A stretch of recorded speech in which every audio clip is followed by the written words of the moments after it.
ঢাকা আইনজীবী সমিতির সদস্য অ্যাডভোকেট নূপুর আক্তারকে হত্যা চেষ্টার অভিযোগে সাবেক প্রধানমন্ত্রী শেখ হাসিনা ও তার ছেলে সজীব ওয়াজেদ জয়সহ ৯৩ জনের বিরুদ্ধে মামলা করা হয়েছে। দুপুরে ঢাকার মেট্রোপলিটন ম্যাজিস্ট্রেট সাইফুর রহমানের আদালতে ভুক্তভোগী আইনজীবী বাদী হয়ে এই মামলা করেন। আদালত বাদীর জবানবন্দি গ্রহণ করে আদেশ পরে দিবেন বলে জানিয়েছেন। মামলার আসামি শেখ হাসিনা সহ মোট ৯৩ জন, সাবেক স্বৈরাচারী প্রধানমন্ত্রী শেখ হাসিনা সহ মোট ৯৩ জন হত্যার চেষ্টাও করেছে এবং উনি গুরুতর আহত হয়েছেন। এই মর্মে আমরা মামলা করেছি। বিজ্ঞ আদালত শুনে বলেছেন যে উনি কাগজগুলি দেখে উপযুক্ত এটার ন্যায় বিচার যাতে আমরা পাই এরকম আদেশ দেবেন। আমরাও আশাবাদী বিজ্ঞ আদালত আমাদের সন্তোষজনক এবং ভিকটিম প্রতিকার পাবে এরকম আদেশ দিবেন। যে আমি অ্যাডভোকেট সৈয়দ নজরুল ইসলাম।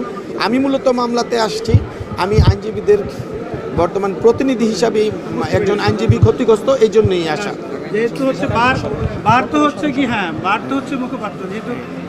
এই মামলায় আরও আসামি করা হয়েছে সাবেক সেতুমন্ত্রী ওবায়দুল কাদের, স্বরাষ্ট্রমন্ত্রী আসাদুজ্জামান খান কামাল, আইনমন্ত্রী আনিসুল হক, জাহাঙ্গীর কবির নানক, হাসানুল হক ইনু, মোহাম্মদ এ আরাফাত, ফজলে নূর তাপস, শেখ ফজলুল করিম সেলিম, শেখ হেলাল উদ্দিন, নসরুল হামিদ দীপু, জুনায়েদ আহমেদ পলক, মাইনুল হোসেন খান নিখিল, হারুনুর রশিদ ও বিপ্লব কুমার সরকারকে।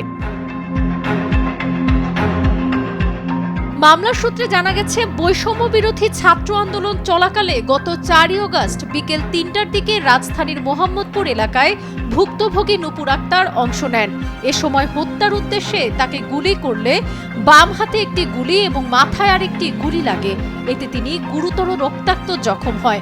পরে তিনি হাসপাতালে চিকিৎসা নিতে গেলে গত ১৭ই ডিসেম্বর অপারেশন করে তার মাথা থেকে গুলির বিচ্ছিন্ন অংশ বের করা হয়। যে এই স্বৈরাচারী সরকারের শাসনামলে বেঁচে থাকার থেকে যদি মরেও যাই, তবু দেশটাকে একটা সুস্থ সুন্দর জায়গাতে যদি রেখে যেতে পারি, আমার সন্তান যদি একটা রাজতন্ত্র থেকে বের হয়ে, কারণ ওই সময়টাকে আমি ধরে নেব রাজতন্ত্রের মতোই, তো সেই জায়গাটা থেকে বের হয়ে যেন গণতন্ত্রে বিশ্বাসী হতে পারে, গণতন্ত্রের শাসন ব্যবস্থায় বড় হতে পারে, এই কারণে আমি ওখানে গিয়েছিলাম।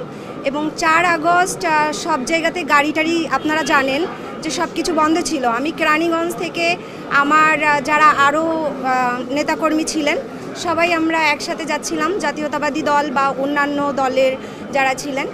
তো আমরা পথে পথে অনেক বাধার সম্মুখীন হই, কিন্তু তারপরও আমরা এক পর্যায়ে হাঁটতে হাঁটতে আমরা মোহাম্মদপুর বাস স্ট্যান্ডে আসি। কিন্তু আমার বিশ্বাস ছিল এই সরকার অন্তত এই ছোট বাচ্চার উপরে গুলি চালাবে না, অন্তত একজন মেয়েদের অন্তত ছাড় দিবে, এরকম অনেক কিছু ভেবেছিলাম। কিন্তু এত নিষ্ঠুর উনি, যেটা আসলে কল্পনার বাইরে। শেখ ফরিদের পাঠানো তথ্যচিত্রে ডেস্ক রিপোর্ট, সাবরিনা কাজী, কালের কণ্ঠ।